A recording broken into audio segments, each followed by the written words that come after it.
Attention, chef-d'œuvre, Batman à la vie, à la mort est disponible. Arrêtez ce que vous êtes en train de faire, écoutez-moi et cliquez sur le lien dans le descriptif de la vidéo. Batman à la vie, à la mort, c'est le récit Batman à lire. Alors je vous explique pourquoi. D'abord c'est signé Tom King, le scénariste de Batman Rebirth. Ça s'intègre dans Batman Rebirth et aux États-Unis c'est paru sous le titre Batman Annuals 2. Vous savez, ils font des annuals, c'est des numéros spéciaux, des numéros en plus qui sont dans la continuité.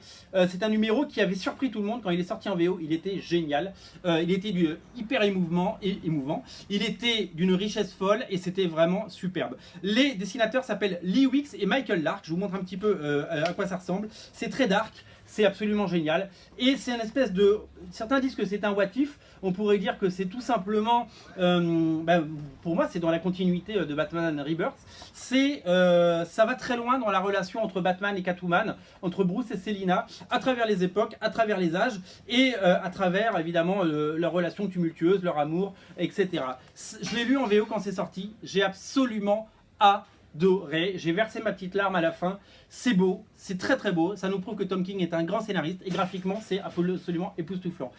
Urban a choisi de le jouer en one shot. C'est un peu le même format que le badge par exemple. Batman, vous savez, le badge.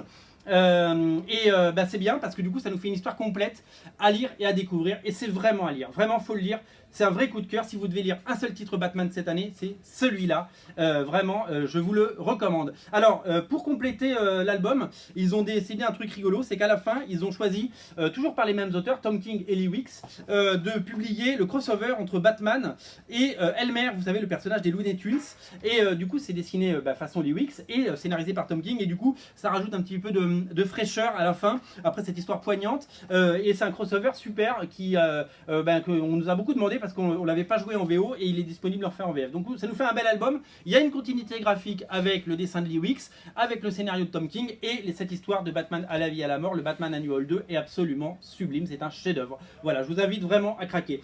Ne craquez également pour le nouveau titre de Tom King chez Vertigo, donc chez Urban Indies.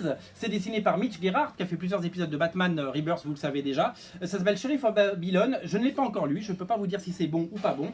Je sais juste que graphiquement c'est époustouflant, mais c'est de Mitch Gerhardt, donc c'est normal. Et ça donne très envie de le lire, on a très envie de plonger dans cette histoire. Voilà, Sheriff of Babylon, la curiosité de la semaine et le chef-d'œuvre de la semaine, du mois, de l'année. C'est le comics à lire, Batman à la vie, à la mort. Salut!